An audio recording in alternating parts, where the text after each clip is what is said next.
Indian arm forces को एक सैन्य अधिकारी के तौर पर ज्वाइन करने के लिए जो चीज सबसे ज्यादा इंपॉर्टेंट है वो है आपके अंदर OLQs का होना।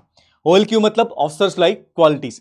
जब आप अपने एसएसबी के लिए जाते हैं तो आपके एसएसबी के दौरान आपकी इन्हीं 15 OLQs को चेक किया जाता है।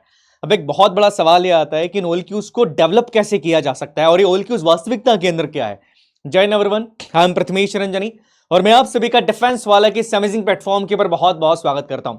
देखिए, जब भी हम OLQs के बारे में बात करते हैं ना तो कई बार हमें लगता है कि केवल ये सेना के अंदर एक अधिकारी बनने के लिए जरूरी है। पर मैं पर्सनली इस चीज पे बिलीव करता हूं कि आप अगर किसी भी प्रोफेशन के अंदर है, आप चाहे डॉक्टर है, इंजीनियर है या किसी भी प्रोफेशन के अंदर है, ये 15 OLQs हर व्यक्ति के अंदर होने चाहिए। तो चलिए आज इन्हीं 15 OLQs के बारे में हम बात करेंगे और इन OLQs को मैं रामायण और महाभारत के एग्जाम्पल के थ्रू समझाने की कोशिश करूंगा ताकि आपकी अंडरस्टैंडिंग और बेटर यहां पर हो जाए। देखिए, इन 15 OLQs को बेसिकली 4 फैक्टर्स के अंदर डिवाइड किया जाता है। पहला फैक्टर यहां पर होता है आपका प्लानिंग एंड ऑर्गेनाइजेशन, दूसरा फैक्टर यहां पर होता है सोशल एडजस्टमेंट, तीसरा सोशल इफेक्टिवनेस और चौथा होता है डायनेमिक्स। इन 4 फैक्टर्स के अंदर इन OLQs को डिवाइड किया जाता है। ये आपकी अंडरस्टैंडिंग के लिए ज्यादा बेहतर है। तो चलिए एक एक करके सारे OLQs के बारे में हम बात करते हैं और देखते हैं कि रामायण और महाभारत के अंदर कैसे इन OLQs का यूज करके युद्ध का परिणाम चेंज कर दिया गया था। सबसे पहले OLQ के बारे में बात करें विच इज रियली इंपॉर्टेंट, बड़ा इंपॉर्टेंट होता है और आज के समय पर इसको बहुत कम लोगों के अंदर देखा जाता है। ये आपका इफेक्टिव इंटेलिजेंसी। अब देखिए, इफेक्टिव इंटेलिजेंसी आपकी नॉर्मल इंटेलिजेंसी से बहुत अलग होती है। इफेक्टिव इंटेलिजेंसी का मतलब ये होता है कि जो लाइफ की प्रैक्टिकल प्रॉब्लम्स है, जो समस्याएं आपके सामने आती है, ऐसी समस्या जिसमें आप प्रेशर के अंदर आ जाते हैं, डेली लाइफ के अंदर कोई समस्या फेस कर रहे हैं, ऐसी समस्या जिसके बारे में आप जानते नहीं थे, सडनली वो चीज आपके सामने आ गई, वो सिचुएशन सडनली आपके सामने अपीयर हो जाती है। उस समय कैसे उस समस्या का समाधान आप करते हैं, किस तरीके से करते हैं, कैसे आप सोल्यूशन निकालते हैं, इसका कोई भी लेना देना आपके एकेडमिक से नहीं होता है कि आपके 80% आइल थे या 90% आप लेकर आ गए, फर्क नहीं पड़ता। रियल लाइफ के अंदर, रियल सिनेरियो के अंदर आप किसी सिचुएशन का सामना कैसे करते हैं, उसे इफेक्टिव इंटेलिजेंस कहा जाता है। इसमें कई चीजें काम आती है, आपका एक्सपीरियंस, आपका डिटर्मिनेशन, आप किस तरीके से सोचते हैं, आपका लॉजिक, कई चीजें इसके अंदर लगती है। तो याद रखिएगा, इफेक्टिव इंटेलिजेंस एक बहुत इंपॉर्टेंट क्वालिटी है और हर आदमी के अंदर ही होना जरूरी है। अब महाभारत के दौरान एक जगह पर हमको इफेक्टिव इंटेलिजेंस देखने को मिलती है, हालांकि बहुत जगह पर देखिए, बट मेरे हिसाब से एग्जाम्पल काफी बढ़िया होता है। महाभारत युद्ध के दौरान आपने शिखंडी का नाम जरूर सुना होगा। शिखंडी कौन थे? पिछले जन्म के अंदर शिखंडी एक महिला के रूप में जन्म लेते हैं और किसी कारण से भीष्म पितामह से बड़े नाराज हो जाते हैं और वापस से पुनर्जन्म लेते हैं एक महिला के रूप में, पर समय के साथ एक पुरुष के अंदर तब्दील हो जाते हैं। अब क्या होता है कि महाभारत के युद्ध के दौरान भीष्म पितामह अपना कहर बरसा रहे पांडवों के ऊपर, उनको हराना लगभग सबके लिए नामुमकिन। अब क्या किया जाए? तो यहाँ पर एक प्लानिंग की जाती है कि सब भीष्म पितामह के सामने शिखंडी को खड़ा कर दिया जाए। क्यों? बिकॉज पितामह ने एक प्रतिज्ञा ली थी कि वो युद्ध के दौरान किसी महिला के ऊपर हाथ नहीं उठाएंगे। अब क्या किया जाता है? अर्जुन के साथ शिखंडी को एक ही रथ पर सवार कर दिया जाता है। अब पितामह जो है वो शिखंडी के ऊपर वार नहीं करते बिकॉज शिखंडी की सच्चाई वो जानते थे कि एक महिला है और इसी तरीके से इस वॉर को जीता जाता है। या अगर मैं क्लियरली तौर पे कहूं कि अर्जुन पितामह को घायल करते हैं, आपने देखा होगा बाणों की शैया पे उनको लेटा दिया जाता है। हालांकि बहुत बहुत महान व्यक्ति थे, पर वो कहते हैं ना कि अगर आप अधर्म का साथ देंगे तो चीजें फिर आपके साथ थोड़ी सी रॉन्ग हो ही जाती है। तो यहां पर हमको इफेक्टिव इंटेलिजेंस देखने को मिलती है ना। याद रखिएगा। इसके अलावा एक चीज और है, आपने शायद जयद्रथ वध के बारे में सुना होगा कि कैसे जयद्रथ का सर काट के उसके पिता की गोद में डाल दिया गया। वहां पर भी इफेक्टिव इंटेलिजेंस देखने को मिलती है कि सब प्रैक्टिकल एक सोल्यूशन यहां पर निकाला गया। यहां पर निकाला गया कि क्या किया जाए, कैसे किया जाए। तो ये चीजें हमको कई बार हमारे ग्रंथों से सीखने को मिल जाती। दूसरी क्वालिटी के बारे में बात करूं उससे पहले आप याद रखिएगा कि इन 3 तरीकों से आप इस इफेक्टिव इंटेलिजेंस को अपनी डेली लाइफ के अंदर लेकर आ सकते हैं। पहला तरीका काफी आसान होता है, engage with real life situation that requires quick thinking. Daily life में अगर कोई सिचुएशन आप फेस कर रहे हैं, ऐसी सिचुएशंस को फेस करो जिसमें तत्काल आपको सोचने की जरूरत है। अपनी प्रॉब्लम्स को अवॉइड मत करो, सोचो, खुद सोचो, किसी का सहारा मत लो कि मैं इससे पूछ लेता हूं, उससे पूछ लेता हूं, नहीं करना है। क्विक थिंकिंग जहां पर रिक्वायर्ड हो रही है, ऐसी सिचुएशंस के अंदर अपने आप को डालना शुरू करो। जितना सोचोगे वैसी इंटेलिजेंसी आपके सामने आती जाएगी। समस्या आती है, सोचो इस समस्या का समाधान कैसे होगा, कैसे मैं रिसोर्स का यूज कर सकता हूं, किस रिसोर्स का कैसे यूज कर रहा है, क्या प्रॉब्लम मेरे सामने आ रही है। ये चीजें इफेक्टिव इंटेलिजेंसी आपकी मजबूत करेगी। दूसरी बात, fix small things around the house with in without depending on others. छोटी छोटी चीजें आपके घर में जो हो रही है, एग्जाम्पल की बात करें, सब पानी नहीं है, अब क्या किया जाए।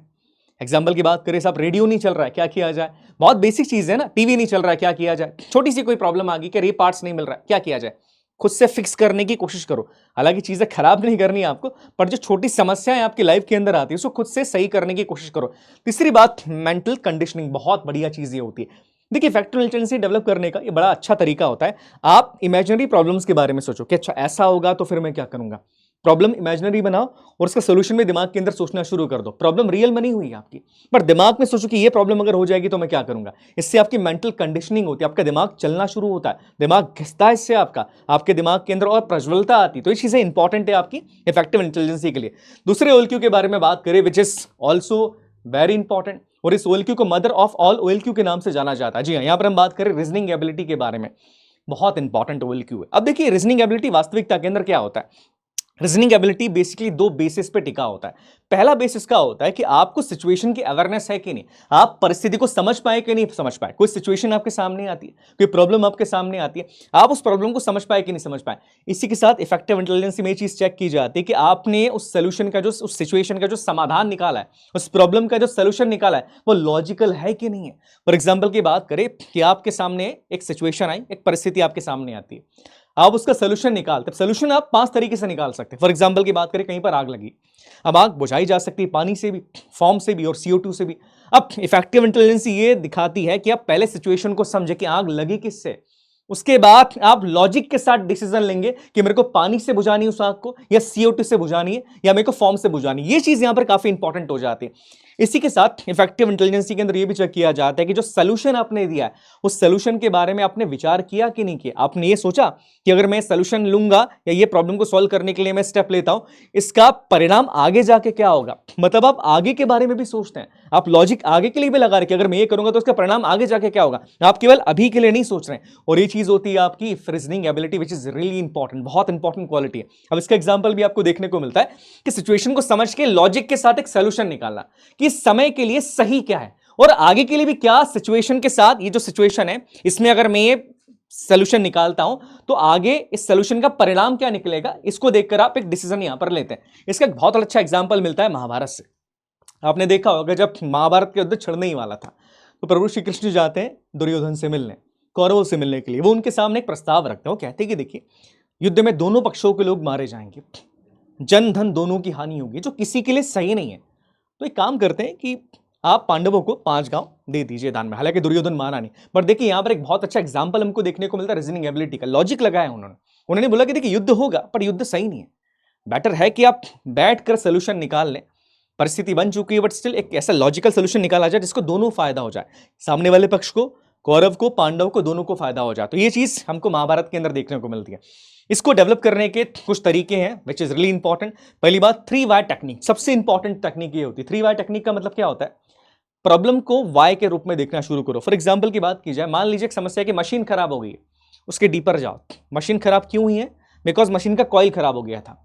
उसके बाद और डीपर जाओ, मशीन का कॉइल क्यों खराब हो गया, बिकॉज वायरिंग खराब थी। उसके बाद और डीपर जाओ, वायरिंग क्यों खराब थी, क्या मेंटेनेंस सही नहीं हुआ। इससे क्या होता है, प्रॉब्लम की जड़ तक आप पहुंचते हो। मैंने क्या बताया था, इसमें सबसे पहली चीज होती है सिचुएशनल अवेयरनेस, कि आप परिस्थिति समझे कि नहीं समझे। तो प्रॉब्लम को सही तरीके से समझने की कोशिश करो, आपकी लाइफ की या नॉर्मल जीवन की कोई भी समस्या को समझने के लिए इस 3 वाई टेक्निक का यूज करो। दूसरी बात बहुत इंपॉर्टेंट होती है कि आप जो भी न्यूज़ पढ़ते हो, जो भी ऑडिटोरियल पढ़ते हो, जो भी चीजें आप पढ़ते हो, आप देखिएगा। जैसे एग्जाम्पल की बात करें, आपने एक टॉपिक पढ़ा है, आप उस टॉपिक के ऊपर अपनी राय दो, पॉजिटिव के लिए भी, नेगेटिव के लिए भी। फॉर एग्जाम्पल की बात कीजिए कि LGBTQ कम्युनिटी के बारे में आपने पढ़ा कि साहब ये 377 आर्टिकल हटा दिया गया है। अब इसको हटाना सही था, इसके लिए भी 3 पॉइंट्स देखो, इसको हटाना गलत था, इसके लिए भी 3 पॉइंट्स आप देखो। इससे क्या होगा, आपका जो नेचर है, आपकी जो सोच है वो ज्यादा खुलती है, बिकॉज आप दोनों पॉइंट्स के बारे में सोच रहे हो। ये कर सकते हैं आप। इसके अलावा आप देखिएगा कि जब भी कोई समस्या आपके सामने आती है, उसके कम से कम 4 सॉल्यूशंस ढूंढना शुरू करो, और 4 में से बेस्ट सोल्यूशन क्या है उसके ऊपर आप जाओ।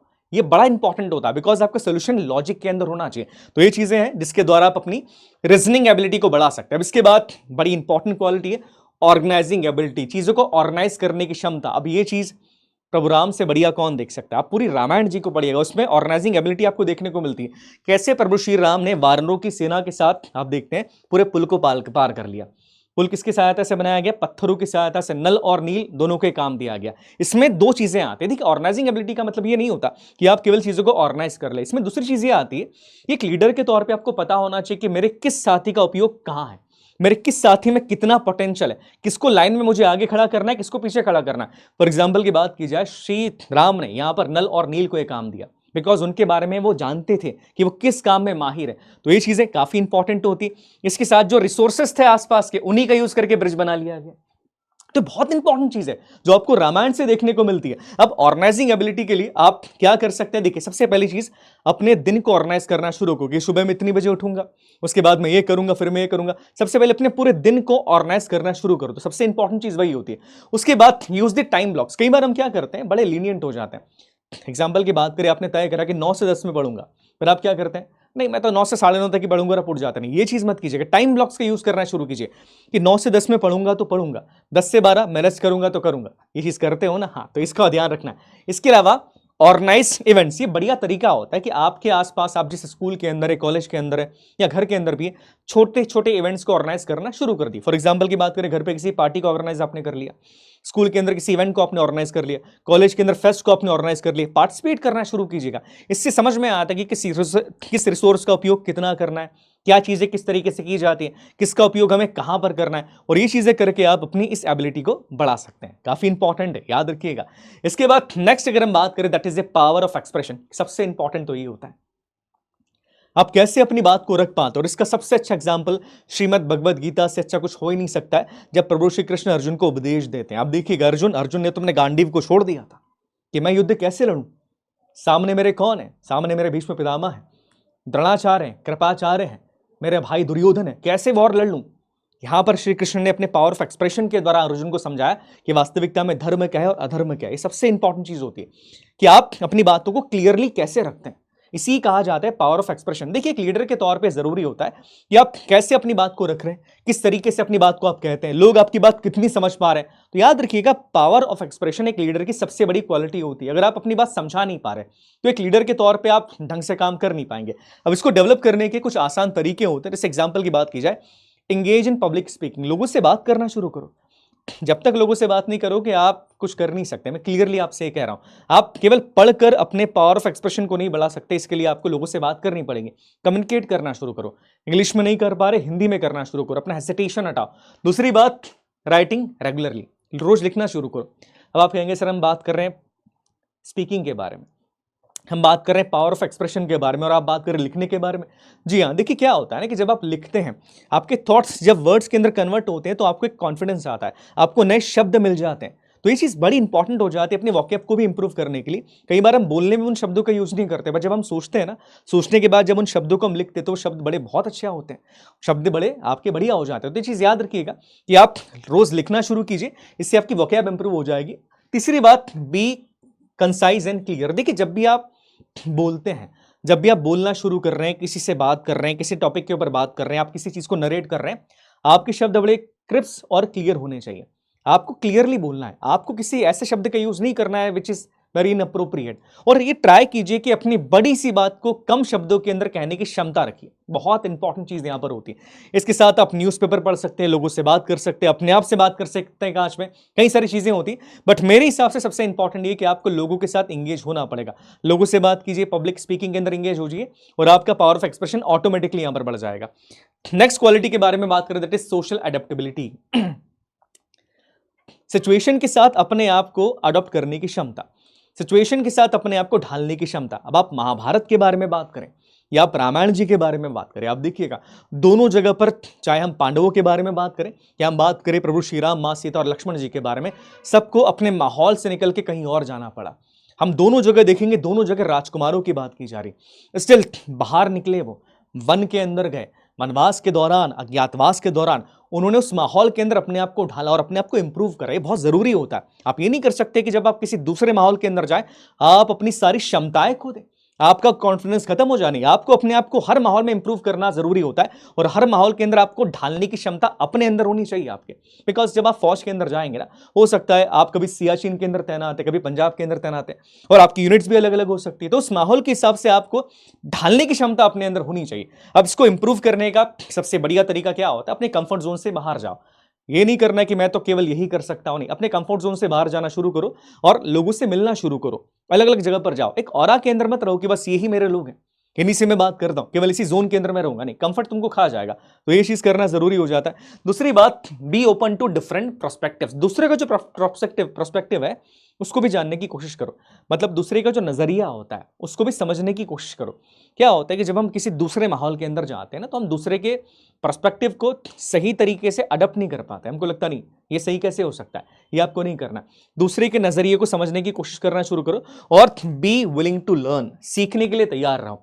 नए माहौल के अंदर जाके अपने आप को चुप नहीं कर लेना, सीखने के लिए तैयार करो। आप स्कूल से कॉलेज के अंदर जाते हैं, कॉलेज से आप जॉब करने जाते हैं, आपको हमेशा सीखना पड़ेगा और सिचुएशन के हिसाब से अपने आप को ढालना शुरू कर दो। ये काफी इंपॉर्टेंट चीज है, तो याद रखिएगा। इस तरीके से आप ये क्वालिटी अपने अंदर बढ़ा सकते हैं। नेक्स्ट आती है आपकी कोऑपरेशन। कोऑपरेशन के तो कई सारे एग्जाम्पल्स हैं, चाहे मैं रामायण जी के बारे में बात करूं जहां पर सुग्रीव जी ने प्रभु श्री राम का साथ दिया था, या हम बात करते हैं महाभारत के बारे में जहां पर पांडवों का साथ कई सारे राजाओं ने दिया था। और कोऑपरेशन के साथ ही जंग को और अपने गोल को अचीव किया जा सकता है। अब सेम चीज यहां पर भी होती है कि फौज में अकेले का गेम नहीं होता है, it's not a single game, यहां पर टीम वर्क किया जाता है। तो कोऑपरेशन का मतलब है आपसी सहयोग से अपने कॉमन गोल के ऊपर पहुंचना, जो एक बहुत बड़ी क्वालिटी होती है। पर कई लोग ये चीजें कर नहीं पाते। क्यों नहीं कर पाते? ऐसा थोड़ा सा डर लगता है।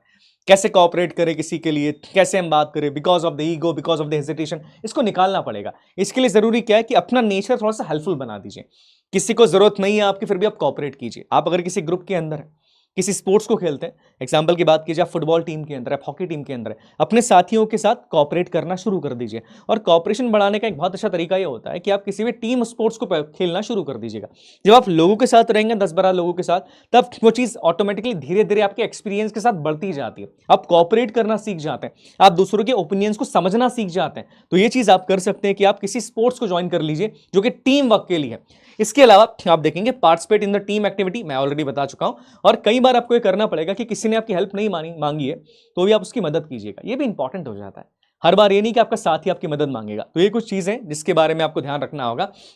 नेक्स्ट क्वालिटी के बारे में बात करें, सेंस ऑफ रिस्पॉन्सिबिलिटी, जिम्मेदारी का अनुभव। इसका सबसे बढ़िया एग्जाम्पल प्रभु श्री राम से ज्यादा कोई हो ही नहीं सकता है। जब प्रभु श्री राम को पता लगा कि पिताजी ने माता को वचन दे दिया है, और वचन दिया था, और उस वचन के अंदर क्या मांग लिया गया? वनवास मांग लिया गया 14 वर्ष का। उसके बाद भी प्रभु श्री राम ने अपनी जिम्मेदारी समझी कि नहीं, मेरे पिता के प्रति, मेरे समाज के प्रति और उनके वचन के प्रति मेरी जिम्मेदारी है, और जिम्मेदारी से मैं पीछे भाग नहीं सकता। That is a sense of responsibility, कि अपनी जिम्मेदारियों का अनुभव होना, केवल अपने प्रति नहीं, केवल अपने परिवार के प्रति नहीं, अपने समाज के प्रति भी, और हर चीज के प्रति। बिकॉज जब आप फौज के अंदर होते हैं ना, तो आपका खुद से बड़ा या आपके अहम से बड़ा, खुद से बड़ा आपकी जिम्मेदारी होती है, आपकी ड्यूटी सबसे बड़ी होती है। कोई काम करना है तो करना ही है, टास्क टेकन टास्क डन, ये वाला मामला वहां पर हो जाता है। तो ये चीज आपको अपने अंदर लेकर आनी पड़ेगी। इसके लिए जरूरी है कि आप अपनी डेली लाइफ के अंदर कैजुअलनेस शो मत करो। डेली लाइफ में क्या होता है, आपने जिम्मेदारी ले ली कि यार ये काम मैं कर दूंगा बोल दिया, पर करा नहीं। कुछ बोला है तो उसको कर दो। दूसरी बात, अपनी रिस्पॉन्सिबिलिटीज को खुद निभाना शुरू करो। जब हम बात करते हैं जिम्मेदारी का अनुभव होना, तो सबसे पहले अपनी जिम्मेदारी को खुद निभाना शुरू करो। एग्जाम्पल की बात की जाए कि अपना होमवर्क खुद करो, मदद मत लो किसी की। अपने कपड़े खुद जमाओ, किसी की मदद मत लो। अपने कपड़े खुद धोना शुरू करो, मदद मत लो। अपना रूम खुद साफ करना शुरू करो। बेसिक चीजें करना शुरू करो ना, ये चीज अपने आप तुम्हारे अंदर आ जाएगी। इसके बाद वॉलंटरी और हेल्प अदर्स। इसमें कई बार ये भी चीज आती है कि आप दूसरों की भी हेल्प करें, क्योंकि आपकी जिम्मेदारी केवल अपने लिए नहीं होती है, आपकी जिम्मेदारी समाज और दूसरे लोगों के लिए भी, आपके साथियों के लिए भी होती है। अगर ये कर लिया तो ये क्वालिटी धीरे धीरे आपके अंदर आना शुरू हो जाती है। नेक्स्ट क्वालिटी के बारे में बात करें, that is the initiative. Initiative का मतलब क्या होता है? पहल करना। पहल करने का एक बहुत बड़ी एग्जाम्पल है। देखिए क्या होता है, महाभारत के दौरान आपने देखा होगा जब द्रौपदी का चीरहरण किया जा रहा था दुशासन के द्वारा, उस समय पर केवल एक कौरव आगे आया था और इस चीज का विरोध किया था, उसका नाम था विकर्ण। अब यहां पर यहीं से हम इनिशिएटिव सीखते हैं कि सर सारे अपने लोग भी मेरे अगेंस्ट हैं, पर जो सही है केवल मैं उसका साथ दूंगा और मैं पहल लूंगा कि नहीं ये गलत है। ये चीज आती है इनिशिएटिव के अंदर। इनिशिएटिव के अंदर केवल ये चीज नहीं आती कि केवल अपने आप को आगे कर लेना, हर काम करने की पहले कोशिश करना, हर चीज के लिए पहल कर देना, नहीं, पहल उस चीज से करनी जो सही है। और इनिशिएटिव का इससे बढ़िया एग्जांपल मेरे हिसाब से कोई हो नहीं सकता है। अब इनिशिएटिव जो है आपको अपनी लाइफ के अंदर लाने के लिए जरूरी होता है कि आप पहली बात तो कॉन्फिडेंट रहें, पहल करना शुरू कर दो। कोई भी काम आप कर रहे हो, स्कूल के अंदर टीचर ने सवाल पूछा, सवाल आता है, बोलो हाँ मैं कर सकता हूं। कोई काम करने के लिए कहा, आपको थोड़ा बहुत भी आता है, आपको मैं कर सकता हूं। लाइफ से I can not do that, ये चीज, ये शब्द ही निकाल दो, तो ये चीज आपके अंदर धीरे धीरे आ जाएगी। नेक्स्ट OLQ के बारे में बात करें, that is the self confidence. जी हाँ, खुद के अंदर एक कॉन्फिडेंस होना, ये सबसे इंपॉर्टेंट चीज होती है। इसका सबसे बढ़िया एग्जांपल है अर्जुन। अर्जुन ने अपने अंदर इतना कॉन्फिडेंस लिया कि दुनिया का वो सबसे सर्वश्रेष्ठ धनुर्धर आगे जाके बन गया। अब कैसे हुआ ये चीज? देखिए क्या होता है, अर्जुन शुरुआत के अंदर इतना ज्यादा महान नहीं था। अर्जुन शुरुआत में स्ट्रगल कर रहा था, पर अर्जुन ने क्या करा, अपने आप पे मेहनत करी। अर्जुन ने दिन रात एक कर दिया। जब सारे पांडव और कौरव सो रहे थे उस टाइम पर अर्जुन रात में प्रैक्टिस करता था। ये चीज कब आती? कॉन्फिडेंस। जब आप धीरे धीरे अपने ऊपर काम करना शुरू करते हैं, आप मेहनत करते हैं, प्रेशर को झेलना सीखते हैं, और तभी ये चीजें आपके अंदर आएगी। अब इसको डेवलप करने के लिए आपके अंदर क्या क्वालिटीज होनी चाहिए? अपने आप को नई चीजें के लिए एक्सपोज करिए। जी हाँ, कुछ भी नया सीखने के लिए अपने आप को मना मत करो, मैं कर सकता हूं, एटलीस्ट ट्राई करो। धीरे धीरे कॉन्फिडेंस आपका बढ़ेगा। उसके बाद ऐसे गोल सेट करो जो कि अचीवेबल है। हम लोग क्या करते हैं कई बार कि मैं केवल ये कर दूंगा, बहुत बड़ा गोल सेट कर लेते हैं, वो कई बार नहीं हो पाता है।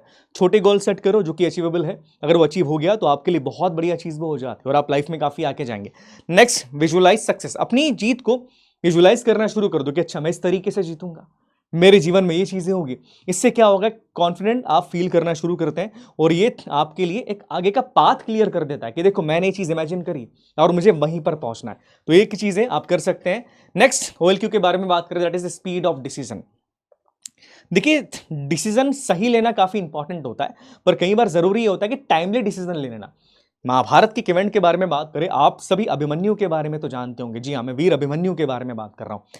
अब जब कौरवों ने चक्रव्यूह को तैयार कर दिया, चक्रव्यूह तैयार करने के बाद अर्जुन को काफी दूर कर दिया जाता है। अब अभिमन्यु चक्रव्यूह को भेदना जानता है पर बाहर निकलना नहीं जानता। अब आपने एक कहानी सुनी होगी, माता के गर्भ के अंदर अभिमन्यु ने चक्रव्यूह को भेदने की कला सुन ली थी, उसको सीख लिया था। पर जब अर्जुन चक्रव्यूह को खत्म करने की कला या चक्रव्यूह से बाहर आने की कला बता रहे थे, तब तक उनकी माताजी सो चुकी थी, तो साहब वो सीख नहीं पाए चीज को। पर जो भी चीज है, यहाँ पर अभिमन्यु ने एक इंस्टेंट डिसीजन लिया कि नहीं, मुझे चक्रव्यूह के अंदर जाना है। स्पीडली लिया, ये नहीं सोचा कि मैं निकल पाऊंगा नहीं निकल पाऊंगा, बिकॉज उस समय जरूरी क्या था, तत्काल ये डिसीजन लेना ही पड़ेगा आपको, चीजों को नाप तोल के। अब इस डिसीजन को लेने के लिए या डिसीजन के अंदर स्पीड लाने के लिए क्या करना पड़ेगा आपको? 1 मिनट रूल का यूज करना शुरू कीजिएगा। कोई भी समस्या का समाधान आपको निकालना है, 1 मिनट में सोचो उसका सोल्यूशन कि क्या हो सकता है क्या नहीं हो सकता, और सारी चीजों को तोलने के बाद तत्काल डिसीजन ले लो। आप बहुत समय मत लगा। दूसरी बात काफी इंपॉर्टेंट है, रिस्क रिवॉर्ड रेशियो यूज करना शुरू करो। फॉर एग्जांपल की बात करें, अगर मैं ये डिसीजन लेता हूं तो इसका प्रभाव क्या पड़ने वाला है, डिसीजन मैंने ये लिया, कितना रिस्क और रिवॉर्ड कितना मिलने वाला है, ये चीज सोचना शुरू करो।